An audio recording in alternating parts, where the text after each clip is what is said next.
Shalom, selamat pagi Bapak Ibu Saudara yang dikasihi Tuhan Yesus Kristus. Selamat berjumpa dalam renungan pada pagi hari ini. Doa dan harapan saya saudara semua ada dalam keadaan yang baik, sehat, penuh sukacita, dan berlimpah berkat Tuhan. Sebelum kita mendengarkan renungan firman Tuhan, mari kita berdoa.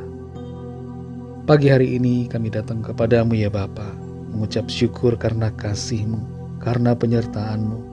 Tuhan sudah menolong dan menyertai kami dari malam hingga pagi ini. Dan kembali kami saat ini ada semua karena anugerah Tuhan. Kami percaya Tuhan sediakan perkara-perkara yang baik bagi setiap kami. Sebelum kami memulai aktivitas kami rindu dibekali dengan firman-Mu. Jamah hati kami Tuhan supaya mengerti dan taat pada kehendak-Mu. Dalam nama Tuhan Yesus kami berdoa. Haleluya. Amin. Saudara yang dikasih Tuhan, ayat renungan kita pada saat ini terdapat dalam surat Roma pasal 13 ayat yang ke-10. Tertulis demikian. Kasih tidak berbuat jahat terhadap sesama manusia, karena itu kasih adalah kegenapan hukum Taurat. Saudara yang dikasih Tuhan, untuk mencintai kita harus rela untuk menjadi terluka. Untuk mengasihi kita harus siap untuk dibenci. Cinta kasih yang sejati tidak akan kalah dan tidak akan hilang meskipun ada sikap permusuhan dan kebencian, meskipun ada aniaya ataupun pengkhianatan. Orang yang mengasihi dengan sungguh tidak akan pernah kekurangan kasih untuk ditunjukkan dan diberikan. Kasih akan selalu menang atas kebencian dan kejahatan.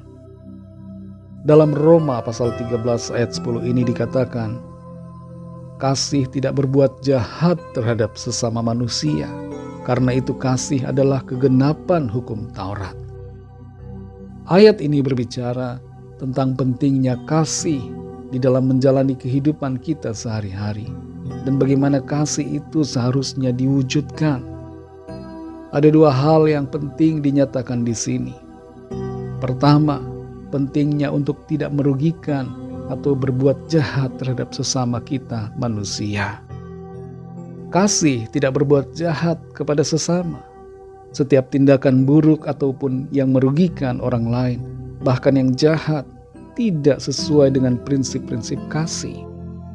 Dalam hidup kita setiap hari, kita seringkali dihadapkan pada situasi di mana kita bisa memilih untuk bertindak dengan kasih atau dengan kejahatan.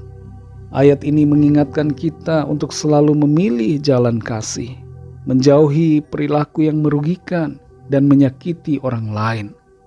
Hanya saja memang terkadang ada situasi, ada tantangan yang membuat kita tergoda untuk bersikap jahat, tidak jujur, atau melakukan sesuatu yang berbeda dari prinsip kasih. Kita marah, kita memaki, kita menipu, memanipulasi, kita berdusta, memperdayai, dan sebagainya. Dalam keadaan apapun, kita hendaknya mengingat untuk tidak melakukan yang jahat, tapi melakukan yang baik. Yang kedua, dinyatakan bahwa kasih merupakan pemenuhan atau penggenapan dari hukum Taurat. Ini merujuk pada perintah-perintah yang ada dalam hukum Taurat di Perjanjian Lama, seperti 10 perintah Allah atau 10 firman yang pada dasarnya merupakan pedoman untuk kita menjalani hidup yang benar di mata Tuhan dan sesama manusia. 10 perintah Tuhan itu terbagi dua, yaitu pertama perintah untuk mengasihi Tuhan dan yang kedua perintah untuk mengasihi manusia. Perintah untuk jangan membunuh, jangan mencuri, dan semua perintah lainnya itu berbicara tentang kasih kepada sesama. Kasih dalam konteks ini adalah prinsip yang melampaui sikap sekedar mematuhi perintah hukum secara harafiah. Kasih memahami dan menerapkan prinsip-prinsip kebenaran dengan niat yang tulus untuk kebaikan sesama, bukan hanya untuk sekedar memenuhi kewajiban formal semata. Perhatikanlah bahwa kita bisa saja mentaati hukum tapi tidak punya kasih. Kita bisa saja taat dalam memberi tapi tidak punya kasih. Kita bisa saja membagi-bagikan tapi tidak punya kasih. Kita bisa punya karunia bernubuat Kita bisa saja melayani Tuhan dengan berbagai hal dalam hidup kita secara ritual agama, tapi tidak punya kasih. Kasih melampaui itu semua, saudara. Kasih bukan sekedar legalitas, tapi hati yang tulus dan sungguh-sungguh mengasihi diwujudkan dalam hidup kita. Secara keseluruhan ayat ini mengajak kita untuk menjalani hidup dengan kasih dan menghindari perbuatan jahat terhadap sesama kita. Kasih adalah prinsip yang lebih dalam dan luas daripada sekedar patuh pada aturan-aturan hukum. Ketika kita menjalani hidup dengan kasih, kita membangun hubungan yang lebih baik dengan Tuhan dan sesama kita manusia, serta membangun dunia yang lebih baik melalui tindakan-tindakan yang membawa manfaat dan kebahagiaan bagi semua orang. Saudara yang dikasihi Tuhan, mari mengasihi seperti Tuhan telah mengasihi kita. Hindarkan diri dari perbuatan jahat kepada sesama, dan mulailah ini dari dalam keluarga kita masing-masing, dan terus meluas kepada orang-orang di sekitar kita. Walaupun terkadang sulit dan mungkin kita gagal, tapi bangkitlah lagi, perbaiki terus diri kita, minta kekuatan Roh Kudus untuk memampukan kita agar terus hidup dalam kasih. Mari kita berdoa. Kami bersyukur Tuhan untuk firman-Mu yang sudah kami dengar saat ini. Firman-Mu kembali mengajar, mengingatkan, membentuk kami untuk mengasihi sesama kami dengan cara tidak melakukan yang jahat, tidak melakukan hal-hal yang merugikan, tapi melakukan perkara-perkara yang baik, yang membangun dan bermanfaat. Penuhi hati kami dengan kasih-Mu Tuhan, sehingga kami berbelas kasihan dan selalu merindukan untuk melakukan yang baik kepada orang-orang di sekitar kami. Terima kasih Tuhan. Ampunilah kami kalau selama ini kami gagal dalam mengerjakan perintah untuk mengasihi. Kami mau bangkit dan kami mau kembali terus memperbaiki diri sesuai dengan tuntunan Roh-Mu ya Tuhan. Kami mau taat, kami mau setia, kami mau dengar-dengaran. Berkati kami Tuhan di sepanjang hari ini dalam segala aktivitas kami. Pimpin kami dengan kasih dan kuasa-Mu. Biarlah kehidupan kami menyenangkan hati-Mu dan menjadi berkat bagi sesama kami.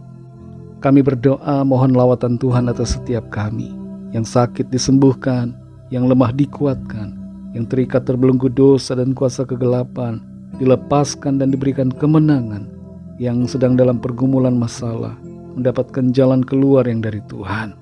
Kami percaya kami alami jawaban Tuhan, kami alami kemenangan dan mujizat yang ajaib dari Tuhan. Terima kasih Bapa. Segala puji, hormat, syukur hanya bagi-Mu. Dalam nama-Mu yang kudus, nama Tuhan Yesus Kristus, kami sudah berdoa dan mengucap syukur. Haleluya. Mari sama-sama kita berdoa doa Bapa kami. Bapa kami yang di sorga, dikuduskanlah nama-Mu. Datanglah kerajaan-Mu, jadilah kehendak-Mu di bumi seperti di sorga. Berikanlah kami pada hari ini makanan kami yang secukupnya. Dan ampunilah kami akan kesalahan kami, seperti kami juga mengampuni orang yang bersalah kepada kami. Dan janganlah membawa kami ke dalam pencobaan, tetapi lepaskanlah kami daripada yang jahat, karena Engkau-lah yang mempunyai kerajaan dan kuasa dan kemuliaan sampai selama-lamanya. Amin. Terimalah berkat Tuhan. Tuhan memberkati engkau dan melindungi engkau. Tuhan menyinari engkau dengan wajah-Nya dan memberikan kasih karunia. Tuhan menghadapkan wajah-Nya kepadamu dan memberikan damai sejahtera. Berkat anugerah dari Bapa Surgawi, cinta kasih karunia dari Tuhan Yesus Kristus, dalam persekutuan dan penghiburan Roh Kudus, menyertai kita semua sekarang ini dan sampai selama-lamanya. Dalam berkat nama Tuhan Yesus Kristus. Haleluya. Amin. Puji Tuhan, saudara yang dikasihi Tuhan, saya percaya firman Tuhan menjadi kekuatan buat saudara semua, dan Roh Kudus akan menolong kita untuk mampu mengerjakan firman Tuhan dan terus hidup dalam kemenangan. Tuhan Yesus memberkati saudara semua. Selamat beraktivitas dan sampai jumpa dalam renungan yang berikutnya. Haleluya.